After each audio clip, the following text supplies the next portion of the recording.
সাবেক ভূমিমন্ত্রী সাইফুজ্জামান চৌধুরীর বিরুদ্ধে অভিযোগ আসছে লন্ডনে তার 350 বাড়ি রয়েছে। পত্রিকার রিপোর্ট অনুযায়ী অবৈধভাবে তিনি এই বাড়িগুলো করেছেন। বাংলাদেশের ইতিহাসে সম্ভবত এটা অন্যতম মানি লন্ডারিং কেস।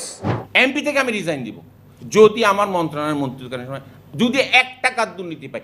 আমি কথা দিচ্ছি আপনাদেরকে, আমি মন্ত্রী থেকে রিজাইন দিব।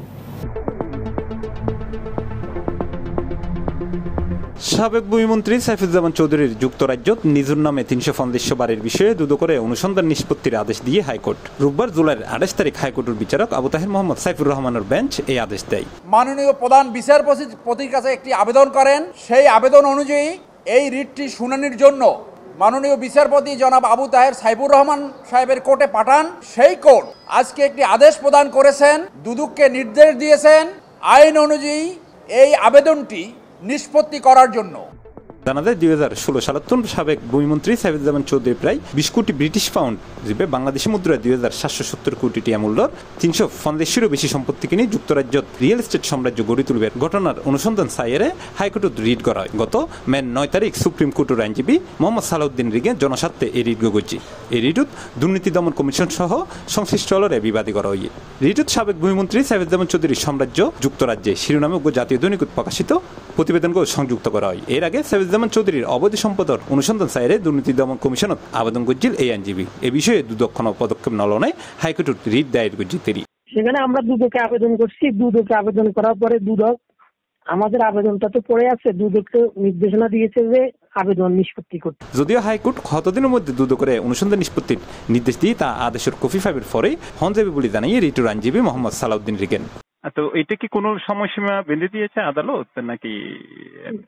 এটা আসলে কয়দিন সময়সীমা বেঁধে দিয়েছে সেটা আমরা এখনো অর্ডার পাইনি। অর্ডার পাইলে আমরা অন্যমিককে দুদকের আইনজীবী হয়ে হাইকোর্টের নির্দেশনা অনুযায়ী হাস করিব দুর্নীতি দমন কমিশন। যে আদেশটি দিয়েছে সেই আদেশটির বিষয়বস্তু অলরেডি আমি দুর্নীতি দমন কমিশনকে ইনফর্ম করেছি।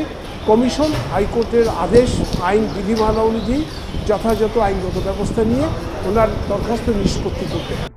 পত্রিকায় প্রকাশিত ওই প্রতিবেদনত হওয়ায় সাইফুজ্জামান চৌধুরী জাবেদ 2024 জানুয়ারি পর্যন্ত 5 বছর ভূমিমন্ত্রী হিসেবে দায়িত্ব পালন করছিল। 2016 সালত তার মালিকানাধীন কোম্পানি প্রায় 20 কোটি ব্রিটিশ পাউন্ড জিবে বাংলাদেশি মুদ্রায় 2770 কোটি টাকা মূল্য 350-এরও বেশি সম্পত্তি কিনে যুক্তরাজ্যের রিয়েল এস্টেট সাম্রাজ্য গড়ে তুললেন। যুক্তরাজ্যের কোম্পানি হাউস কর্পোরেট অ্যাকাউন্ট বন্ধকি চার্জ ও HM ল্যান্ড রেজিস্ট্রি লেনদেনের উপর ভিত্তি করে এই পরিসংখ্যান পাইয়ে বার্তা সংস্থা ব্লুমবার্গের প্রায় 2500 শব্দের অনুসন্ধান প্রতিবেদনত আরো হওয়ায় মধ্য লন্ডনের বিলাসবহুল অ্যাপার্টমেন্ট শুরু করে ইংল্যান্ডত বাংলাদেশি সম্প্রদায়ের বৃহত্তম আবাস টাওয়ার হ্যামলেটস ও লিভারপুলত ছাত্রহলের আবাসন পর্যন্ত বিস্তৃত তার সাম্রাজ্য। সাবেক ভূমিমন্ত্রীর প্রায় 250-এর সম্পত্তি বিশ্লেষণ করে দেখা যায় প্রায় 90% নতুন অবস্থায় কেনা হয়। এই অভিযোগের পর মার্চের 2 তারিখ রাজধানীর জাতীয় প্রেস ক্লাবত সংবাদ সম্মেলন করে লন্ডনত ব্যবসা ও সম্পদ তাকিবের হত্যা স্বীকার করে। পাশাপাশি নিজের বিরুদ্ধে একটিয়া দুর্নীতির প্রমাণ পাওয়া গেলে পদত্যাগ গরিবের ঘোষণা দেয় সাবেক ভূমিমন্ত্রী ও ভূমি মন্ত্রণালয় সম্পর্কিত স্থায়ী কমিটির সভাপতি আনোয়ারার সাংসদ সাইফুজ্জামান চৌধুরী জাবেদ। যদি আমি এত বড় চ্যালেঞ্জে যাব না, 1 টাকার দুর্নীতি পাই, আমি কথা দিচ্ছি আপনাদের এই প্রেস কনফারেন্সে আমি এমপি থেকে রিজাইন দিব। এমপি থেকে আমি রিজাইন দিব।